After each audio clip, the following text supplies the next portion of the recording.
Uh-oh. Uh-oh. Hey. Hey. It's Sunday. It is December 12th. It is 2010. And this is Day 9 Daily something. 226? Ooh, I really should get better at that. Yeah, it's the 226th Day 9 Daily. And I wanted to open up with this object. Look at this. It's a ball, but if you pull it a little bit, it turns inside out. Oh! That's like so awesome. So I literally just sit in my room with this thing, watching VODs of Artosis and my brother, just flipping it. This is so awesome. I am excited to be here for a number of reasons. It's Sunday, which means tomorrow is Monday, the best day of the week. Fun Day Monday. For tomorrow is Battle Cruiser Rushing. Please submit to me games of you starting to build a Battle Cruiser before you start your expansion. Send it to Monday at day9.tv. For Newbie Tuesday, please submit a game of you losing to mid-game Banelings. Not a Baneling bust, rush, any of that stuff, but just a lot of Banelings in the mid-game, because that can cause issues. To Tuesday at day9.tv. Oh my goodness, I have gotten done all of the necessary bookkeeping stuffs, so we can start this daily pretty soon here. And a very exciting news, on Saturday, I was actually playing some 2v2s with my friend Tristan. And one of my friends from college, Devin, was on. He's like, hey, you want to play some 3v3s? And I was like, yeah, totally. And I logged on to my actual Day 9 account. The one that I do all the dailies on, that's like my real legit account, and we played some 3v3s and we lost 2 of the placement matches. Oh, how embarrassing. I mean, they were like, what should we do? I'm like, do whatever you want. They're placement matches. Who cares? Doesn't actually matter at all. And then we lost twice. So whenever we do end up completing the placement matches, I believe I will be qualified for the Silver League in 3v3, which is great, which is just fantastic. And it wasn't even on my Smurf account. It is on my real, legit Day 9 account again, so you can all look it up. That is just so cool. So I will be in the Silver League of 3v3s. Not my forte, apparently, 3v3s. But that's fine, because I'll just blame Devin. Isn't that easy? Isn't that just a great out? Oh, well, I did my job, Devin. Why don't you make some cannons, dude? And I feel like there was one other thing I had to say. I don't know if it's really that important if I can't remember it, so I guess I'll just ditch it. Oh, of course, I remember what it is. I have leaked replays from some, show match or tournament finals in-house at Blizzard. So I have David Kim from Blizzard playing against some guy in an epic series, so I'm just going to cast him. I'm just going to take these replays, I'm just going to cast them sometime this week, because on the 17th, on Friday, I get on a plane, I go to Phoenix, because we're doing another EG Masters Cup, so it'll be me and Wheat doing a little virtual casting for that entire event. In addition, after that, I am going to my friend Tristan's, going up to Michigan, and then I'm going to my mom's in Kansas, and then I'm going to be coming back. So there's going to be like a 2-week break there, where there's going to be nothing, because all you should be enjoying Christmas. I'm so sorry, can't be uploading content regularly, but hopefully we'll have something exciting for you to watch anyways. Perhaps even those epic finals matches from the in-house Blizzard tournament. Or match. I don't even know what it was. The games are just awesome, and that's all you get to know. So, yeah, I think that's all the bookkeeping for today. Today is about short Zerg games. That's right, short Zerg games. In particular, short Dimaga Zerg games. We watched a 1v1 between QXC and Dimaga in the last Day 9 Daily on 225 on Thursday. But I was thinking that if you have been watching any of the Zerg-focused stuff lately, or just any of the games with Zerg, how does Zerg tend to play? They tend to play in that sort of defend. Oh, and then I win at like the 25-minute mark, right? There's very, very little of the sort of early rushing. There's a lot of not short games as Zerg, which makes Zerg hard for a number of reasons. First of all, if you are as kind of a newish player, you don't want to be thinking about that much of the game. It's easier to do something like attack and win at 7 minutes every time. And if you mess up, try to scramble for 2 minutes, but probably lose. It's very intimidating as a new player to say, I'm going to play Zerg, and I have to learn a 25-minute game plan and stay focused for 25 minutes at a time. Kind of hard to build up that stamina. So that's part of the reason why Zerg can be a little intimidating. But also, if you think about it, in order to get there, in order to get to a 25-minute game, you have to learn how to not die at the start. So I selected 4 games of Demagas that I saw were around 11, 12-ish minutes. And there's 2 different kind of games I'm looking for. One, did he try to power too hard and make too many drones? Again, trying to win that 25-minute game. And did he lose? Or did he win in some fast, quick, decisive fashion? Because again, I kind of get disappointed that as a Zerg player, I don't really have, or as a random player who occasionally rolls Zerg, I sometimes am disappointed that I can't do some sort of early aggro attack style. Sure, there are things like Baneling busts, some Ling Baneling stuff, but I'm actually going to say, other than the Banelings, are there really that many pushes in there early? They're starting to spring up, so I'm hoping we can research those a little bit. Now, time to be honest with you, beautiful, lovely, dashing viewers and viewerettes. I have not seen these games. I've seen 0 of them. And that's when it's time to pray. Because on last week's Fun Day Monday, there was a 30-minute game between someone and Piggy. I remember Piggy's name. And Piggy and this other guy, one of the players made a big mistake, and I didn't watch the rest of the replay. Because I said, you know what? In the live daily, I hope the mistakes that will happen in the future do happen. And then as the game progressed, it turned out to be really wild and swingy, hoping none of that happens today. Hoping to God that we can look at short Zerg games and glean a lot of learning. Oh my goodness, pray with me one time, as we are going to be looking at a game between Demaga and Root QXC. And as you can tell, some interesting things have happened in the gameplay. We need to make sure these are selected. The mouse sensitivity, 63%. That's important. Sound, 15%. Fantastic. That's great. I actually don't like having health bars on when I'm casting, but I totally have them on when I'm playing. And even then, I'm kind of torn on that. Perhaps I should poll people to see what people like. I know, for instance, Huck and QXC do not have the health bars on. They prefer to tap the Alt key like that. So you see them curl their thumb and tap the Alt key like that to sort of see where the weakened units are. It is kind of hard to parse a lot of the information. For any of you who don't believe that it's hard to parse, try watching a Zergling versus Zergling battle with like all the health bars on, and there's like a million of them. It is rough. But either way, this is on Delta Quadrant, very small, intense, short map. So, since this is short Zerg games, ordinarily, in a daily, what I would do at a point like this is say a lot of the considerations for the full amount of the game, talk about a lot of the common strategies. I want to try to do just 1 or 2 key points for each of the 4 games we're going to watch today. Remember, 4 short games. So what I am thinking is on this map, as on any other map in Zerg vs. Terran, kind of want to go to late game as Zerg, kind of want to just be expanding, getting up a big economy. How do I worry about some sort of early aggression? That's what I am going to think. Or, if Terran messes up, how can I punish him as quickly as possible? That's what I want to be learning. So let's actually watch Zerg pretty closely, which we can do, because again, these games are so short. Here comes the early expand hatch. Immediately, I start wondering things like, where's the second Overlord going to go? Okay, cool, it's parking itself there. A lot of times, you'll see second Overlords go here. That's a very easy way to do the sort of blocking of the early game. Again, all these games are less than 13 minutes long. All of them are quite short. Some are 9 minutes, some are 11 minutes. One is even 13 and a half minutes. Ooh. Or 12 and a half, something like that. 13 and a half doesn't sound less than 13. Whatever. So we do see that pool go down. Now, you'll notice that I was kind of talking, and I actually missed exactly when the pool went down. No problem backing up. Okay, it looks like he did go for a 15 pool. 15 hatch, 15 pool. Seems pretty economically focused. Is sending out a drone at the same time that he throws down a pool. Now, a lot of times you won't see Zergs do this. They won't actually send this drone out. And I don't mean that that is a mistake that Zerg players do. Some of them just elect not to. For instance, on Xel'Naga Caverns, a lot of Zergs don't do that. Why? Because they just don't need to. What are the 2 things I said at the start of this game? How does Demaga end up staying alive to get to the late game? Or how does Demaga punish QXC really early for some mistake? Well, one of those, how do I get to the late game, seems to be the motivation for this drone. so fragile in small maps with small distances. So fragile. Want to get that scout out very, very early. Pokes around, sees the gas. Another way I'm going to word this is he sees not 2 barracks play.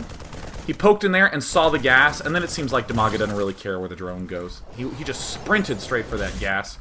And as a result, look at that. Drone's getting made. Now, I just want to back up again. Now, let's just look at the mini-map. We're going to see this little red dot there. You see the red dot? That is the drone of Demaga. As we hit play, we see that there's 1 drone getting made. And this is the point where you'd make an overlord and you'd kind of stop making things. You'd kind of let your larva build up in case there was a 2 racks coming. But then he sees that, and he appropriately makes a drone. A lot of little things. Notice I haven't talked too much about the builds, about the possibilities. It's just all little subtleties. And the reason I do that is, what if you're a Roach player? What if you are a Mutalisk player? What if you are a Ling Baneling mid-game player? What if you do not do what Demaga does in the mid-game? That's fine. You can steal these little things that Damaga's doing. Sending 1 Overlord north, and then 1 drone to the right, and then keeping his 2nd Overlord by his natural expansion. Cool. Move the window back. Oh, wow. Well, it looks like Slop, you are awesome for letting me know. And it looks like I have dragged the window out of the way. You know what? That is as approximately good as I'm going to get. If it's off-center, doesn't matter.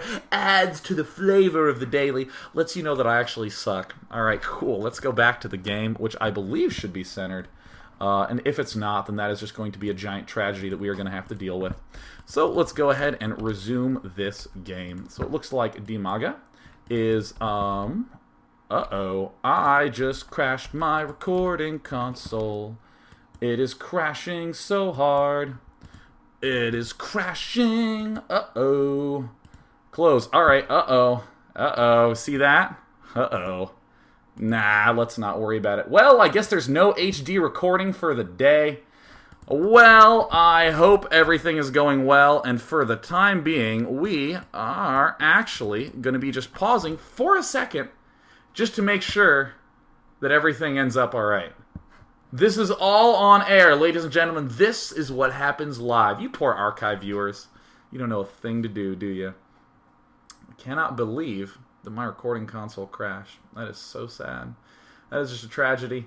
Well, see, this is what I have to do. Now, dear at-home viewers, this is generally when I say something like, hey, live people, if it's looking smooth, type 1. If not, give me a 0. And then we just make sure that everything is actually doing fine. It looks like we're getting lots of 1s immediately. Perfect. So we're just going to go ahead and continue, and you're going to have a standard def upload. Yeah! Ruining the daily. Ruining the daily. It happens. It happens. That's fine. The archive viewers will never know. Oh, they're so dumb. I'm just kidding, archive viewers. I heart you.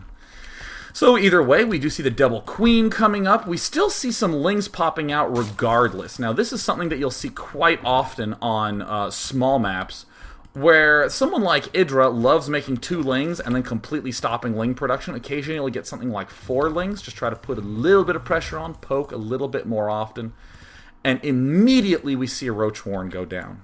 Instantly. Do see some of them Zerglings coming up as well. This is very classic QXC. Lot of early movement by QXC, but it looks like Demaga's not biting. He is just calmly playing back. Probably part of the reason why I made these 4 Zerglings. Look at that comfort. He's still making drones. Focusing a lot on this early part. I really want to see when Demaga is making what. He ends up finishing his Roach Warren and his Overlord at the same time. Oh, now that is actually a very cool timing. That is actually quite cool. And it looks like he's making 5 Roaches right off the bat. There's the other guy coming in. You know, I'm actually going to back this up. I'm actually just going to make absolutely certain of when this happened, because I really liked that timing. When the pool finished, and these are the sorts of things you should do a lot of. Anytime you see something you like, which should be something like stuff lines up very, very well, just figure out when that happened, right? So the Roach Warren I saw go down right when the pool finished. And it looks like, when does the Overlord start? Does it really start at 28 food? It looks like 26 food. Wow, that's really close. Generally, you see Zergs making it at 22. or so. So that way they can do the usual constant production. But yeah, no, he's just making that Overlord. And at 26, he actually halts. 26 food. That's a significant number I'm going to remember. 26 food, and there's the 5 roaches going down. Obviously, since he's a little bit low on money, he's going to be throwing down the creep tumor. Fantastic. Fan-frickin-tastic. He's a little low on money. Would not be surprised to see him not vomit larva here. That would be kind of expected. Going to be able to pick it off. Great.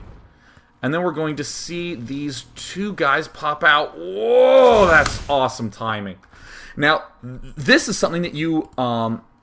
Now, I've been going through this game pretty damn slowly, right? I've been looking at it and kind of stopping along the way intentionally. So let's say you downloaded this game because you're having trouble in this matchup.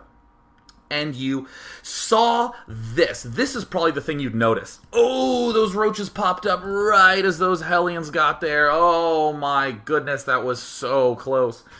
Anytime you see something that's like, bam, finishes right on time, figure out what happened, right? Figure out that, okay, he went hatch 15, pool 15, made the roach warren right when the pool finished. At 26 food, he stopped making drones, made an overlord, and then popped out 5 roaches. And hell, even note that these are the closest possible positions on this map. Well, really, anything except cross positions is really damn close. So extremely nice timing by Damaga.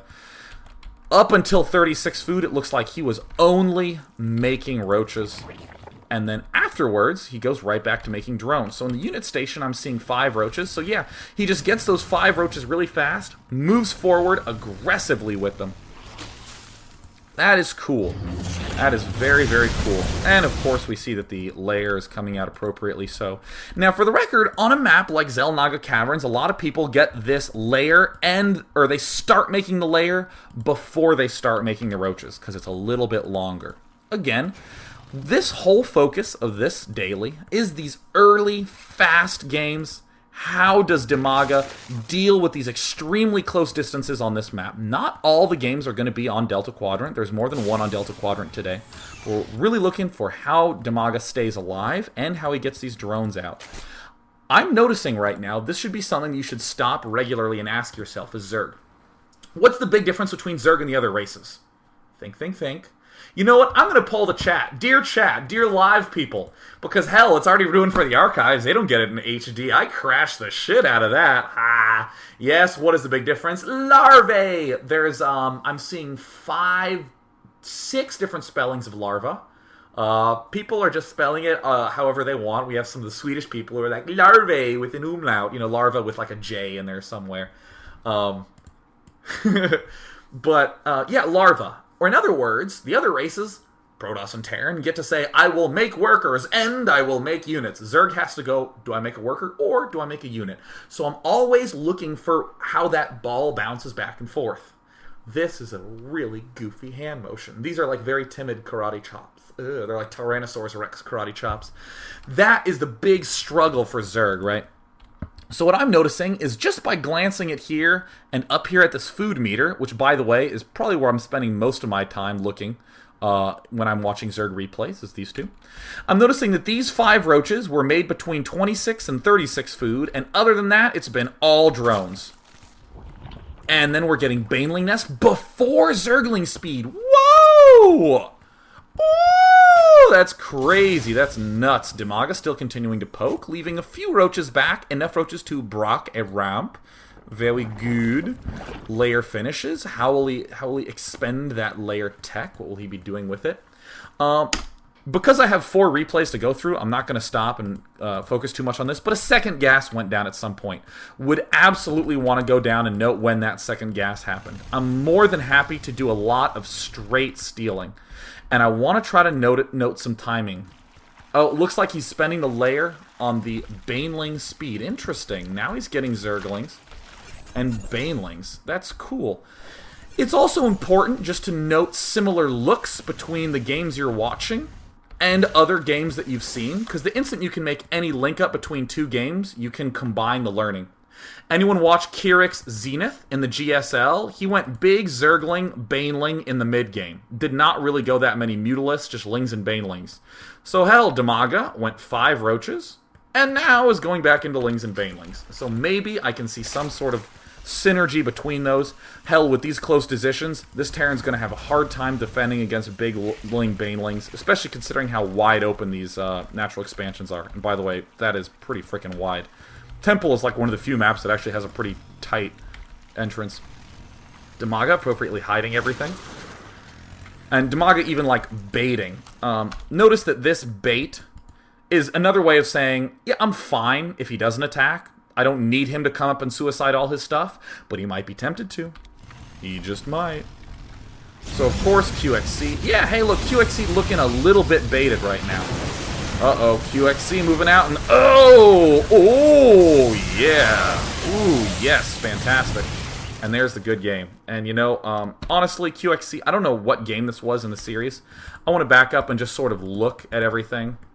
Yeah, QXC was definitely dunsies. Super, super done.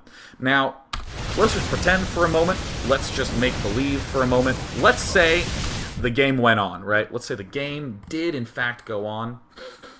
He said, scratching his nose. Let's say the game go on. How would this play out? It looks like Demaga would crush this force, counterattack, and win. And this was one of the main reasons we looked at these very fast games. Because we're asking ourselves, well, how does a Zerg really go about winning a game early? It's to feign weakness, right? This is a very, very strong way to just sort of bring your opponent in. Sure, you're making Lings and Banelings. Perhaps this is to do an early bust, but just a little technique of leaving it up there. Getting the Banelings really fast in case a super early attack came. But I think the Zerglings were the big focus of Demaga in the mid-game. He definitely would have been able to bust and do a ton of damage here. So even though that attack did end with QXC just leaving right at the end, pretending QXC didn't attack for a moment almost certainly could have resulted in a win for Demaga regardless. So what I would sort of glean from that game is, hey, in close positions, I should probably be doing some sort of very fast roach play, because again, 5 roaches is just 5 larvae. Very low on the larva count. I can go back to making drones. Then I can get banelings, get a few banelings, go back to making drones, and then suddenly get a ton of zerglings and do a huge baneling zergling bust and still be in a very threatening position, right? It's not like I try to do a zergling baneling bust, he defends, and I have 14 drones back home, right? No, Demaga was in great shape. So hey, looks like we're on Delta Quadrant. Again, another very scary, intense position to be in as Zerg. Looks like the Overlord's going this way. Why is it going north instead of east? Why is it going up instead of right? Because if we get to a wall off here, we can just float off into empty space. If we reach a wall off here, we kind of have to float over it to empty space, but generally we're kind of wiggling along from this way, and a Marine can just march down and kill us. So we don't want that. So let's see if Demaga does the same thing as before. Wow, even willing to drone up on 16. And he's sending out the same scout worker. Wow, okay, cool. Does look like Empire Kas is going for the fast gas. There is the Orbital Command on 15. There is the Marine on 15. There is the pool coming down on 16. If for some reason I was worried that I got it wrong, I would just back up. And wow, he ends up doing it on 15. Thank God I rewound, right? It's pretty important, these numbers early on, especially as a Zerg player. If you kind of botch with Terran or Protoss, it's a lot less bad because, again, the reason your food would be off is because, oh, you forgot a probe, you forgot a Marine or something like that. So you just go back and you build it, and you're maybe a little bit behind. But with Zerg, again, it's do I make a drone or do I make a unit? So if you make too many drones, you have way less units. If you make too many units, you have way less drones. It's not so much that you're a little bit behind where you want to be. You're in a different spot from where you want to be. I'm going to say all that again because that's pretty important in terms of the learning curve. If you're Terran or Protoss, and you maybe forget a probe or something like that, or forget a unit, you have to go back and remake those, so you're the same point that you would have been at before, but you get there a little slower. Or in other words, you're maybe a little bit behind where you want to be, but you'll eventually get there, right? If you wanted to go 6 Warp Gate with 38 probe, oops, forgot a few probes, we'll just make it till I hit 38, and then there I go. But if you are Zerg, what if you make too many drones? Then you have, not enough Zerglings to get the 10 Banelings you wanted. You maybe have 4 Zerglings instead of 10 Zerglings. It's you end up in very, very different spots. Or, in the worst case, you make way too many units and then you have no economy. And you can't even sustain your other business ventures. So now this is actually a bit of an awkward spot for Demaga. He sees just this. Did his opponent go 2 racks or not? Well, looks like Demaga immediately is bringing down drones. He has 3 drones out. When did those guys move out? Let's definitely look for that. Many of you young budding Zerg players will definitely be noticing that this is probably where you lose a lot of games, is to this 2 marine business. Let's actually go to the Demaga cam. So notice, there's an SCV. When do these drones come out? We always look for triggers. Anytime there is an action, there should probably be some motivation for it. He sees a barracks done. He's found his opponent. He sees a barracks. He sees we're in close positions. Time to send drones. 17 food. Don't just blindly send drones. You want to have some motivation. I see him. Okay, there's a marine out. I have no idea if he's going 2 racks or not. Looks like a very, very good, safe play. Nice. Looks like he might be gassing a little later than last game. Might be approximately equivalent. But notice, remember in that game that we just saw with QXC? You know what this guy was? This guy got turned into a drone, this little larva. It's being saved up for units now. As we can see, there's a gas geyser here, but Demaga does not know this. All he sees is this one guy. Will he actually try to pierce up here? Well, he tried. He didn't end up succeeding. There's a factory going down. So yeah, we're actually seeing Demaga. Look at that. Saved up those larvae, making 2 Zerglings now. There's 1 queen going down. There again is the Insta-Roach Warren. Would not be surprised if another set of Zerglings popped out of this one. Would not be surprised at all. Let's see what ends up coming from it. Does anything come out from it? I'm really looking at this hard. I'm looking at this quite closely. Looks like nothing yet. It looks like there's a drone now. There's a few drones coming out. Okay, there's another Overlord. Now, I just want to note, are you sensing a big difference between this game and the last game? Are you seeing that something could be different? Alright, I'm just going to poke back and forth. Look at your production tabs. Yes, look at that. No second queen being produced here. None. No second queen. In the first game, Demaga went in there, saw gas, says, whoo, no 2 barracks play, no crazy aggression. Looks like going to be some tech-focused thing. I will squeeze out a few extra drones at the start. I'll make 4 lings, but I'm going to make a lot of drones. I'm going to start my queens, but like before my Zerglings. I'm pretty sure the queens from Demaga were started before any Zerglings were made. Kind of a nice, leisurely stroll into the early game. But here it's a lot more tense, right? We don't know, so we had to delay that a little bit. So let's actually back up and just see those larvae do different things. Yep, there are these 2 guys popping into Zerglings. There's the queen. Could have enough money for it. Isn't really doing anything quite with it yet. Trying to keep this guy in somewhat of a spotting position. Here come these Zerglings out right now. Some guys now going up to mine. A few drones get squeezed out. What was that magic number in the last game? It was 26 food. 26 food. These are very, very important numbers. You hear me talk lots and lots and lots and lots about just basic ordering, just stuff like, did the speed come first or did the layer come first, this sort of thing. But for early game Zerg play, a lot of losses happen there for players, and it's this whole, do I make drones or do I make units issue. So here we're seeing Demaga. We want to study the decisions he makes in the early phases of the game. This is very unfortunate. This is quite unfortunate, obviously, losing an Overlord. But notice a couple of things that Demaga does. Here now comes some early game decision making where many, many players falter. Notice that Demaga just didn't engage these Marines. He just didn't. How many of you engage the Marines? You ever done that? Do you do that? You see some Marines that you weren't expecting and you go, everything, and you like send your queen from your main and she's like trying to claw her way forward because she walks like so slow. Oh god, she's terrible. And then you like take all your drones and your Zerglings and you just box and you attack. Now how many of you are in such panic that you just send everything, the drones arrive first, they die, a little while later your Zerglings arrive, they die, and then your queen arrives saying, time to kill me. Like, there's no organization to it, but look at Demaga. Calmly pulls back. Even if that Overlord didn't pop out, and there was just this straight up vulnerable hatch, what really is Empire Chaos going to do about it, right? What really can he do? He can maybe bring this hatch down to, I don't know, 700 hit points, and then these roaches pop, and he's great. So, what are we seeing?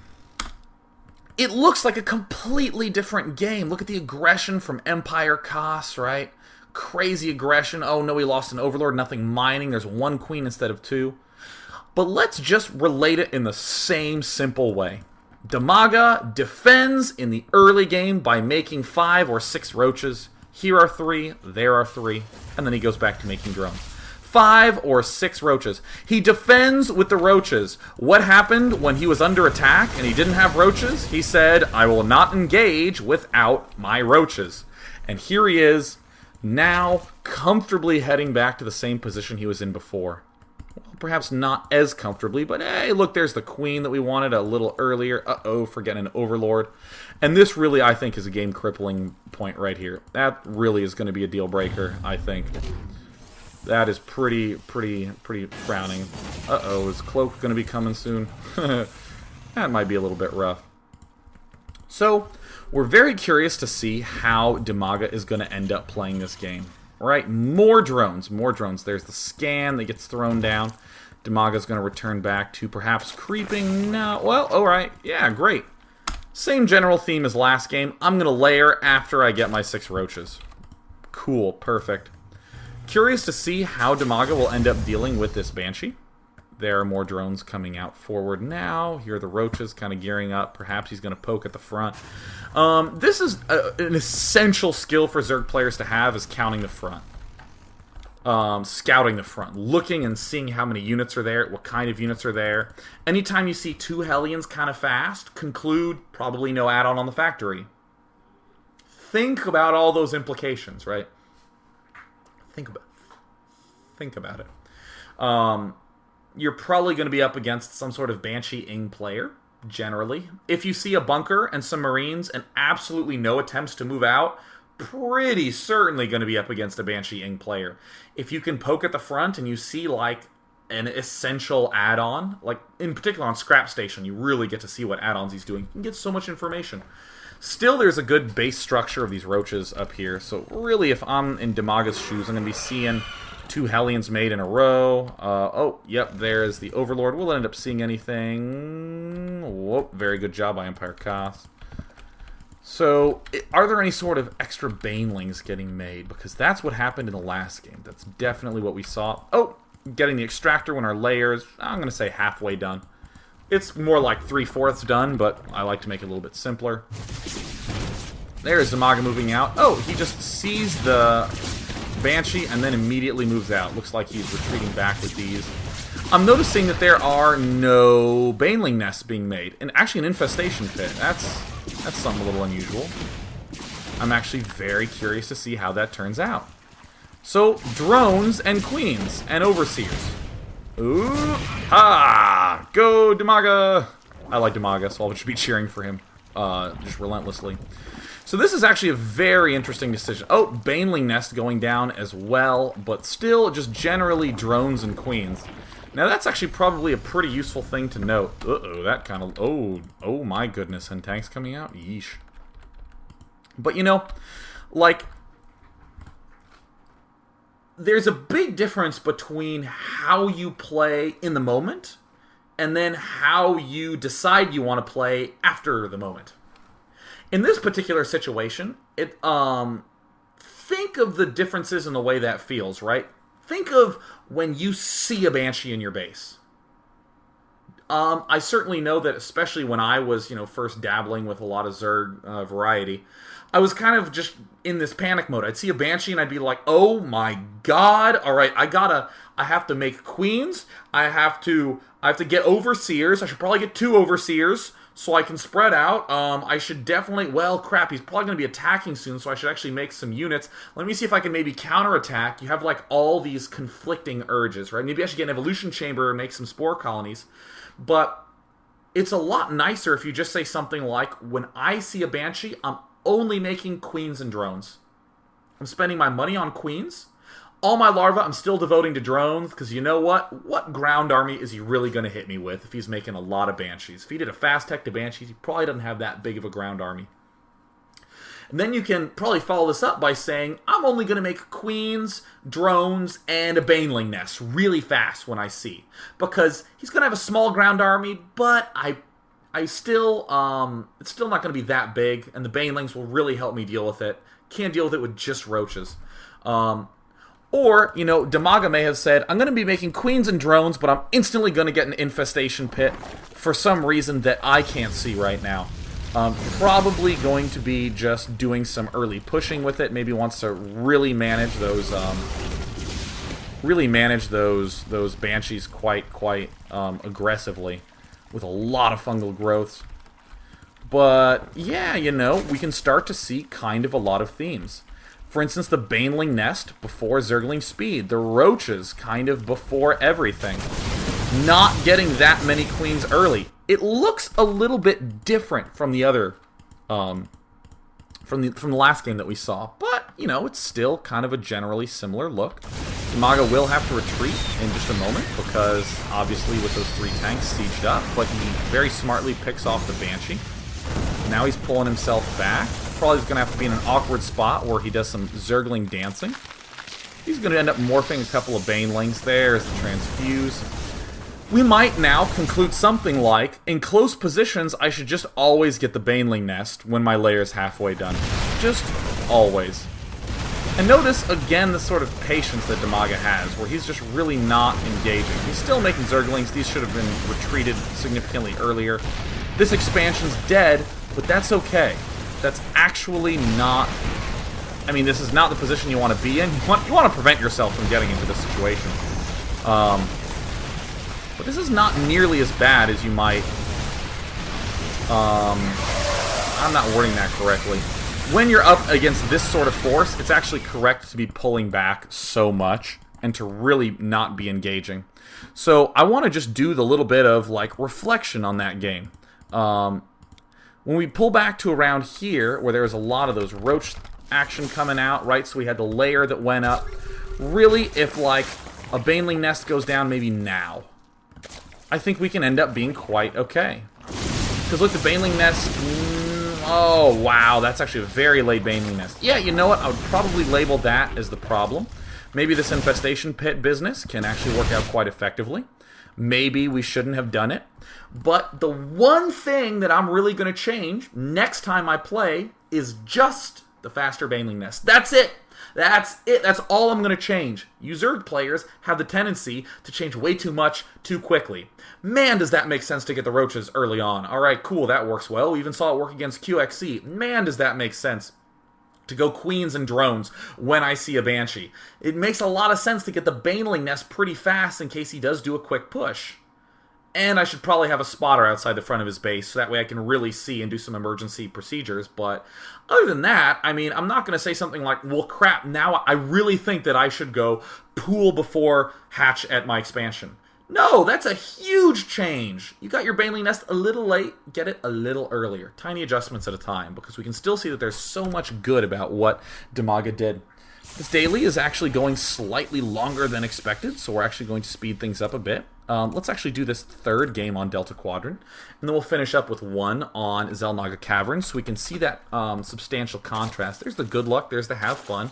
Let's look at the Zerg production camp. Let's see how much similar and how much different we can end up gleaning from this. Overlord heading north. I don't know how Damaga ends up spawning in the same position every frickin' time, but he does. Bravo Damaga. 16. Wow, 16 drone. A lot of people try to get this hatchery up faster. It looks like Damaga's saying that he just wants more drones out faster. He wants a better economy.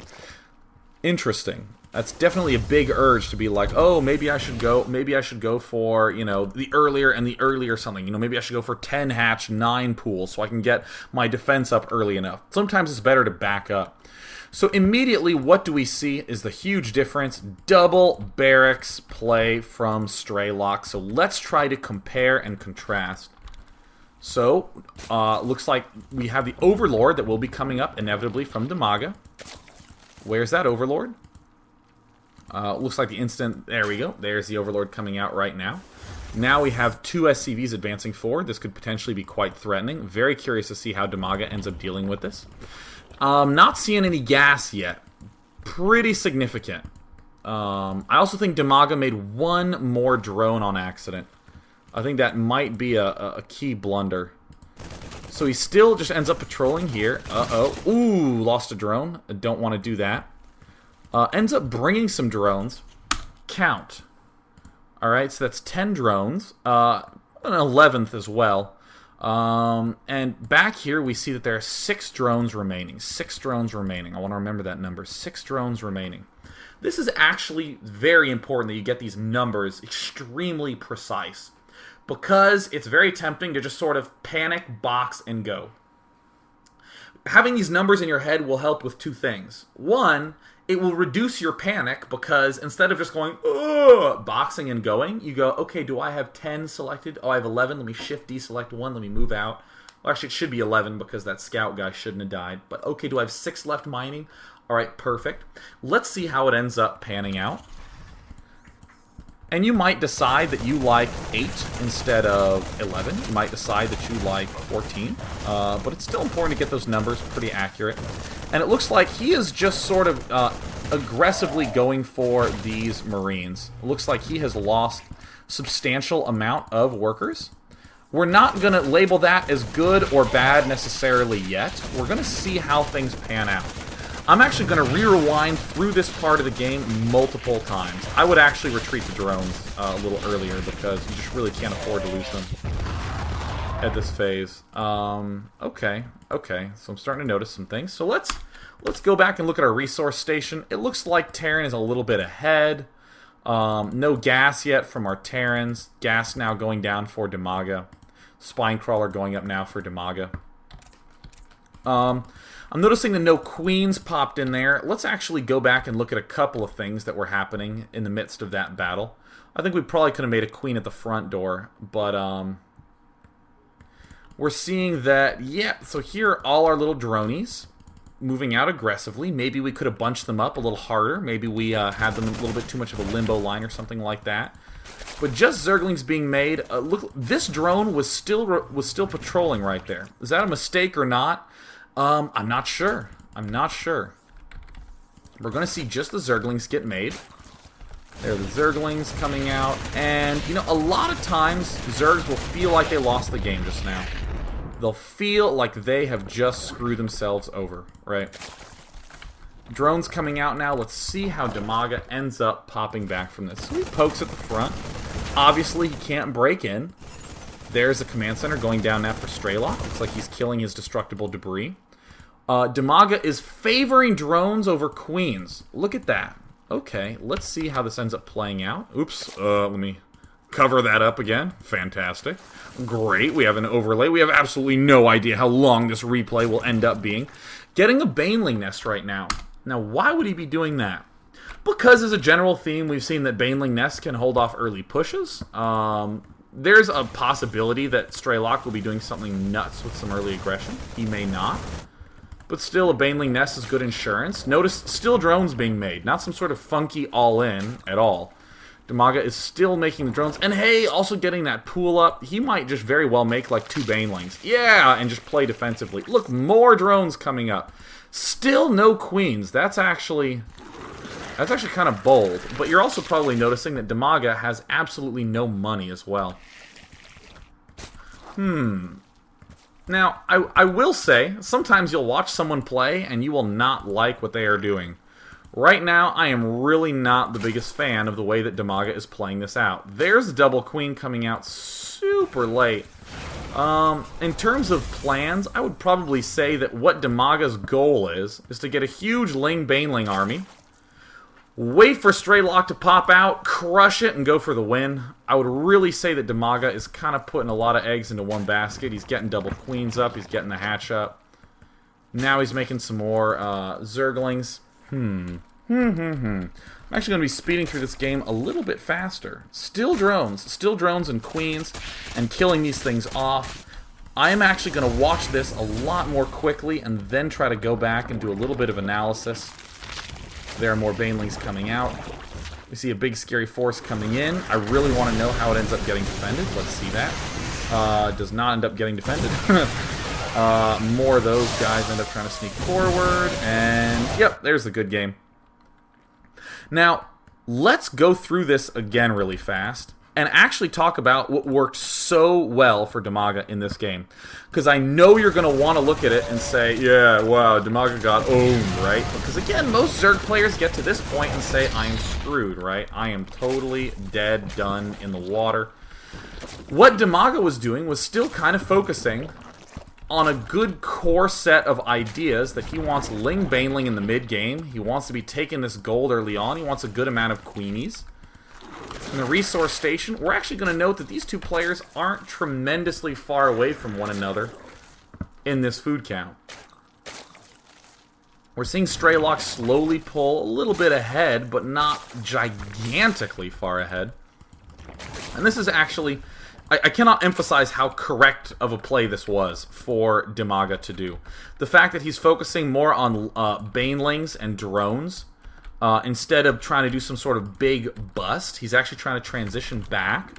And this is one of the main reasons I talk about mid-game plans and like plans so much, because I want you to just visualize in your head what would be like a good place to be. What would be like the ideal thing to happen is that you have like all these, you have 3 bases up again, you have your gold, you're mining, you have a big enough Ling Baneling force to have crushed, to crush any mid-game push that comes at you. Visualize what would be the perfect thing to happen.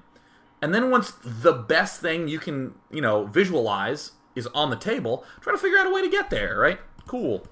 Cool. Because you know what? I think maybe part of the reason that Demaga didn't end up winning this as well as maybe he didn't get enough Banelings. Perhaps he could have held that attack off a little bit better. But you know what? This is actually not nearly as terrible of a spot as many players would want to say it is. If these Banelings landed, Straylock could probably be in a significantly not good situation. I think Demaga maybe could have gotten those queens up a little bit earlier, perhaps delayed the gas. And whenever he did end up getting the gas, just get the Banelings. Because one thing that I really want to note, Marines are not that great against spine crawlers. You can maybe do some stuff with the spine crawlers. But honestly, in that particular game, because we were also looking for reasons how Demaga could have possibly lost that game, you'll note that I said, ooh, I think that he made one too many drones. In the past games, he had 16 drones when he made that next Overlord. He was at 16 of... wow, actually the max cap is escaping me, right? It's 10. Yeah, 16 of 18. Whoops. He was at 16 of 18 food when he made his Overlord. And then he would look at the front and then either make a drone or a Zergling based on what he saw. In that game, he made 3 drones. He's at 17 of 18. So that meant when the bunker rush was happening, he had 4 Zerglings to hold it off instead of 6, which is significant. Your army's at like 2/3 of what it could have been for that early push. So that's why a lot of these numbers are so significant and so important. And also, this is going to sound insane, but never be afraid to let the bunker finish. A lot of times people perceive a bunker rush as, I lose if that bunker goes down. But I mean, if you watch a player like E.G. Machine, he can just hold off insane pushes. And like 2 bunkers finish, but then when Machine's held it off, this Terran has lost 2 bunkers, probably 10 to 14 Marines, because he's rallied everything, probably 3 to 5 SCVs, and then it's a Zerg player with 2 Spine Crawlers, a bunch of Zerglings, a lot of drones, and Queens against a Terran who has 2 barracks, no gas, and 10 workers. So sometimes I'm kind of a little skeptical of when a player like Demaga sends that many drones desperately trying to prevent the bunker from finishing, because it was pretty far away. What I would say is get a friend to bunker rush you. It's not hard. In fact, you can knock out like 30 games in an hour. You can get 30 bunker rush games in an hour, and then guess what happens? When you go to a ladder game and you see someone 2-raxing, you go, oh god, I hope he bunker rushes me. Oh my god, I hope he bunker rushes me. Practice against it. Holy crap, get a friend. Go create a thread on teamliquid.net right now that says, I want someone to bunker rush me for an hour. And Terran buddies, do it. Get on there. I'll bunker rush you for an hour. Watch the way Straylock bunker rush and bunker rush someone else for a friggin' hour. And you'll be amazed at how much better you will be and how much happier you'll be. But again, things to consider. How many drones do I bring off mining? And maybe I can just let this bad boy finish. Maybe I can push the initial start of the bunker back so he's forced to do a little bit farther away, and I can let a spine crawler finish. And I can do the magical dance with Zerglings to delay, and maybe I can squeeze a queen in. There's a lot of different things that you can do with the bunker rush, and if you end the bunker rush with like 10 drones or more left over, I would call that a huge win, right? Call it a big win, a big win. Let's watch our last game on Zell Naga Caverns. Let's zip through it very, very, very swiftly because I would like to end this daily eventually. And then I've got to begin them YouTube uploads. Oh, how much encoding I did today, how little hard drive space I have remaining.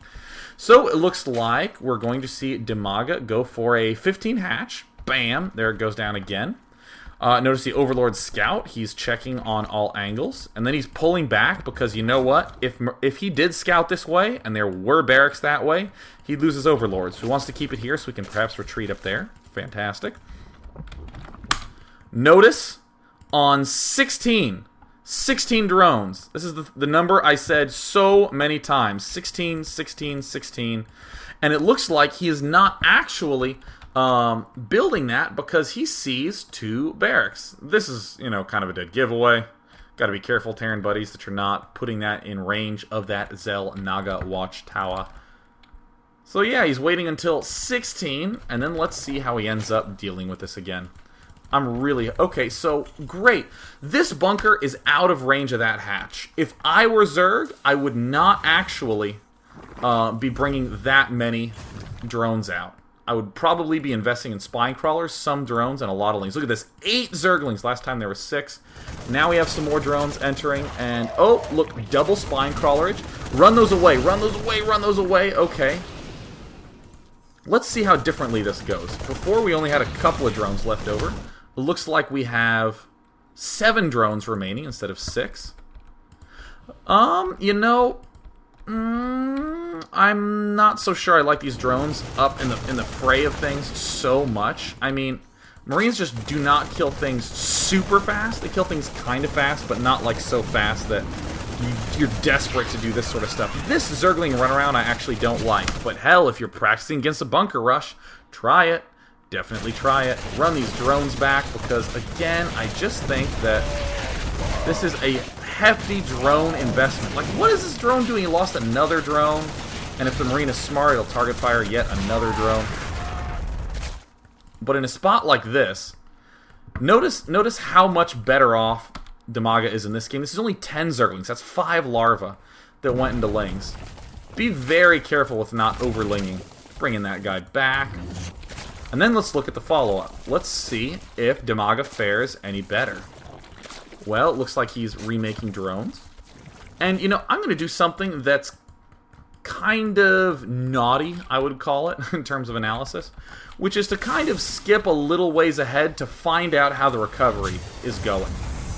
And do a lot of going forward and rewinding and going forward and rewinding, kind of being results-oriented because, again, you hear me do a lot of things where I stop and I say, this person's doing good, that person's doing bad, he should be doing this, he should have done that, this sort of thing. But you heard me say just in the last game, visualize the ideal situation. A lot of times you'll watch a game and you'll be like, wow, that Zerg is so far ahead of that Terran. So far ahead that, even a silver level player who's only ever played, Warcraft 2, like someone who's terrible at Starcraft, like in the plastic league, can look at this game and be like, wow, Zerg's winning definitively, so clearly. You want to look at that game and go, I want to be like that Zerg. How do I get to be that Zerg? I want to do that. That is fantastic.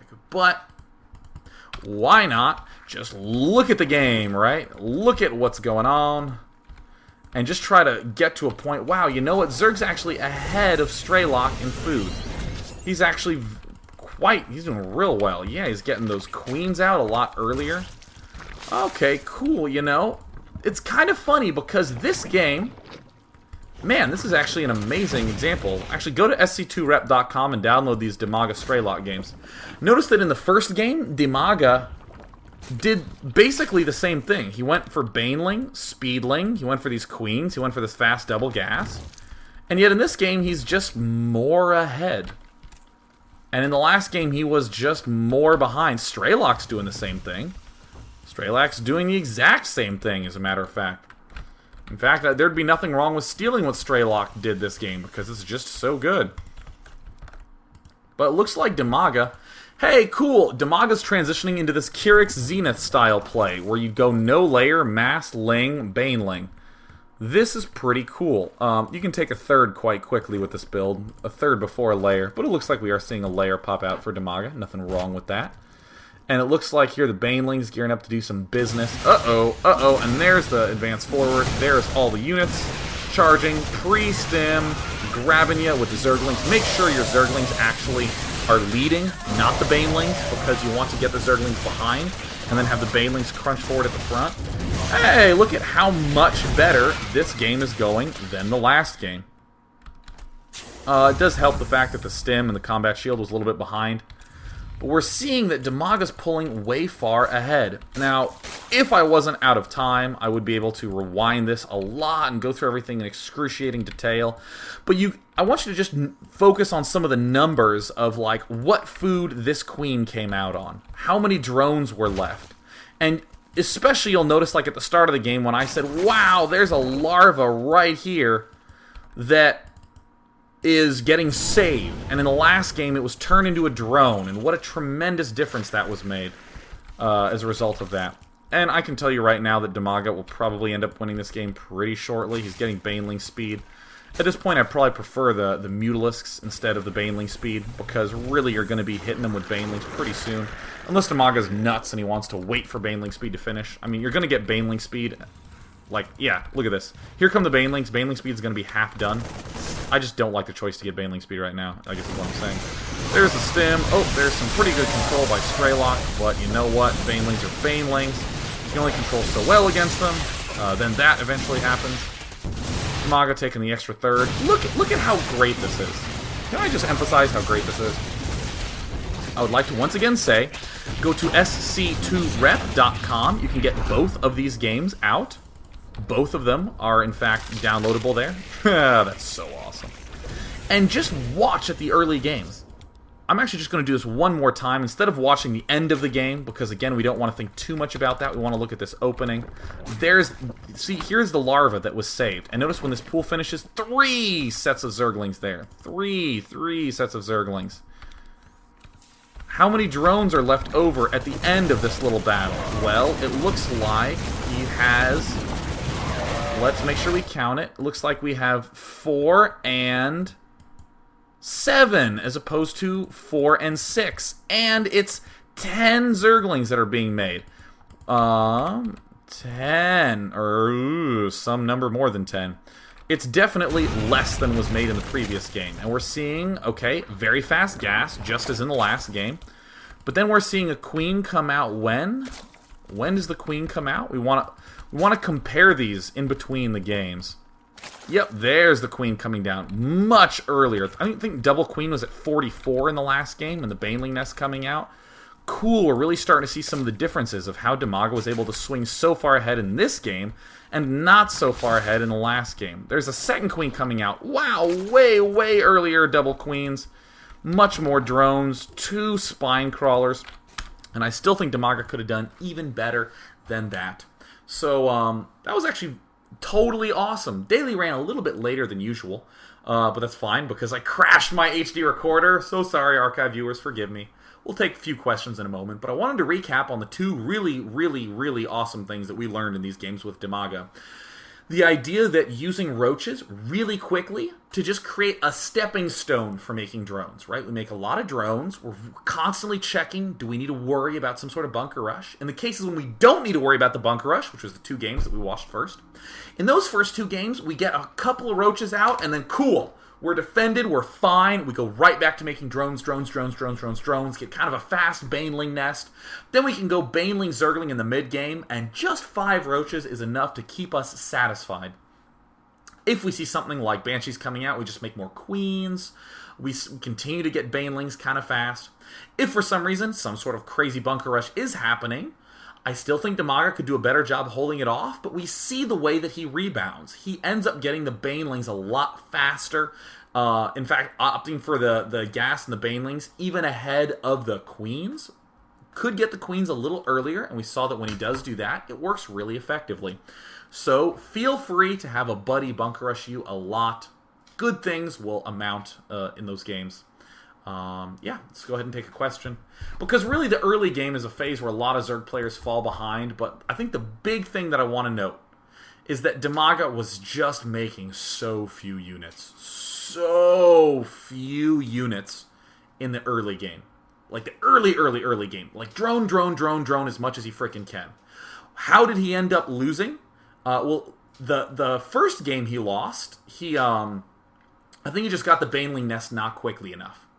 Because 10 Zerglings are not nearly as good as 10 Banelings, right? 10 Banelings are going to help a lot. Same cost of larva, but the Banelings help a lot. In the other game that Damaga lost, he just made way too many Zerglings to defend the bunker rush. And again, you need to be very careful with the do I make Zerglings versus do I make drones. You saw how easy it was for Straylock to just walk right up and kill Damaga in that first game. You saw how so unbelievably hard it was for Straylock to hold off Damaga's overwhelming amount of Lings and Banelings just because Damaga made a couple of extra drones. It was not significant seeming, but that is really the significance of making those early guys, of making those early drones. So Candy Corns asks a question of Dear Day 9, what should Damaga do if he cannot scout the Terran opening? Why would he not be able to scout the Terran opening? That is the really big important thing. If you're sending a scout out at 17 and you can't get up the ramp, you should probably be sending it out at 14. It's really key that you do get some sort of early information. The big indicators are always when does that gas geyser go down. If it's after the first barracks, like immediately, then that's great. If it's nowhere to be seen, get scared, right? Freak out. Probably going to be making a few extra Zerglings. At the very least, you're going to be scouting around, making sure no bunkers are coming at you, that sort of thing. But it is important to note the difference between, like, the opening versus, like, some crazy tech pattern he's going to do. When I'm scouting with a drone early, really what I'm saying is, are there going to be 2 barracks worth of Marines, or is there just going to be tech? That really are the 2 categories in my mind when I'm playing Zerg. It's like scary, crazy shit early or tech. And I guess really fast expanding should be my third, but so few people do it that I still don't have that as a category in my brain. So for me, I'm basically going, if he does early aggression, I need to get Lings and Banelings really fast before my lair. If he is not going early aggression, I'm going to get Roaches and attack a little faster and power a little harder.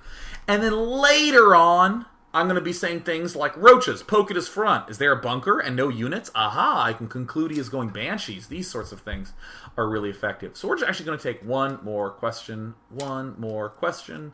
One more.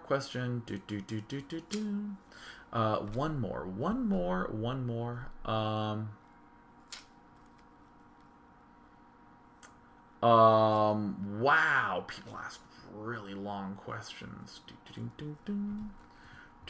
As I play with this awesome ball, this is great. Many Fatter says, Day 9, why can you bunker rush me? Question mark. Yes, why can bunker rush you?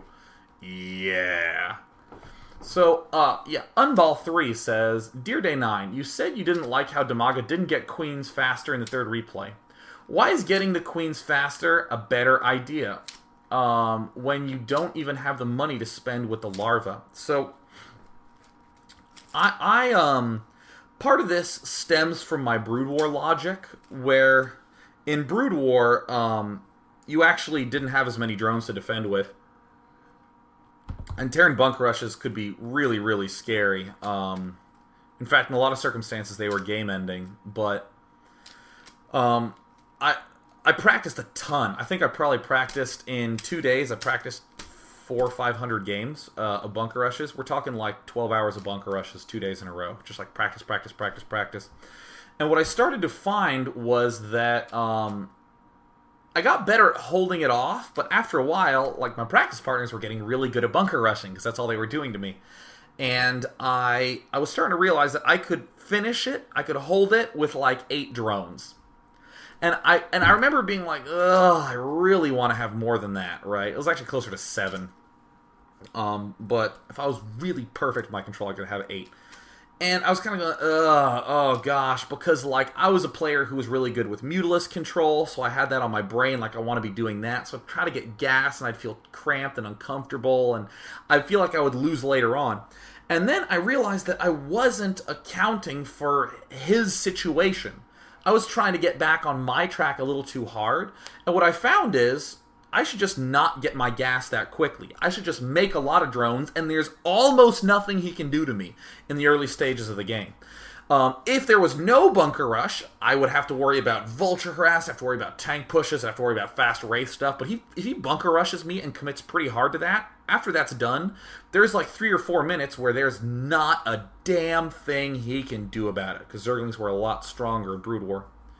And this logic has also been quite effective for me in Starcraft 2, that when I hold off a bunker rush, I get the queens faster, but I also don't get my gas very fast. In the third game, Damaga threw down that geyser pretty quickly and got the banelings and the Zergling speed pretty quickly. And in my eyes, all this is cutting into getting more queens and getting more production up. And I really like that a lot, because I'm actually going to load up this third game one last time. Actually, I could have just kept that game open. But I just want to note how unbelievably paralyzed Straylock was for quite some time at the start of this game. Speed up, speed up, speed up. GLHFGG. Because it looks so intimidating, but we're just going to see this total passive, crappy Terran spot to be in. Especially if you have some spine crawlers, like 2. It's really quite easy to hold off a lot of pushes. And some of you will actually try to hold off pushes and you'll lose. But after you fiddle with your control and your sort of ratios of Zerglings to drones, you'll find you'll kind of be saying to yourself, no, yeah, this is actually quite easy. Again, you want to practice it to the point where you are excited to have someone bunker rush you. Now watch Straylock right now. What really can he do? In the unit counting station, he has 5 Marines. He has 5 Marines against 15 frickin' Zerglings, right? 15 of those bad boys. Now he's getting his double gas up. He wants to have enough for his tech later on. Oh, he has 7 Marines. Yeah, no threat. No threat. No threat of an attack. No threat of an attack. No threat of an attack. None. He's getting more barracks up. Oh, fancy. No threat of an attack. None. No threat of an attack. More Marines being made. No threat of an attack at all. Nothing threatening. Notice that Straylock double gassed relatively fast, and he's mined 128 gas total. That's a total amount of gas he's mined. Yeah, this is... Yeah, now he's getting his orbital command. Oh, he's killing off the destructible rocks. Now he's getting these tech labs. Wow, he has all of 10 Marines. Whoa, 10 Marines. Now, Zerg's probably freaking out. Yeah, but you know what? Like, just these banelings and the spine crawler has pretty much held off 100% of attacks at this point of time from Straylock. Look at how he just can't do a damn thing. Oh, there's his double upgrades. Aren't you fancy, Straylock? Now we're actually starting to get to the point where, you know what, if Straylock moved out right now, he might actually begin to be doing some damage. Like, it's 8 minutes and 45 seconds into the game where you should actually feel some pressure. Want to plant that seed in your head that after a bunker rush, a lot of Terrans can't really do anything. So with that, I'm done with the daily. Thank you very much for tuning in. You're all very beautiful people. That was fantastic. Because of a little bit of the issues, such as me crashing things, I want to make sure that this recording is good. So whenever you hear this, type 5 in the chat, so that way I know that the stream has actually received that information. Sincere apologies again. Whoa, man, are they receiving it fast. So, hey guys, thanks for tuning in. I'm going to begin uploading WooTube videos. Hearts, see ya. Peace.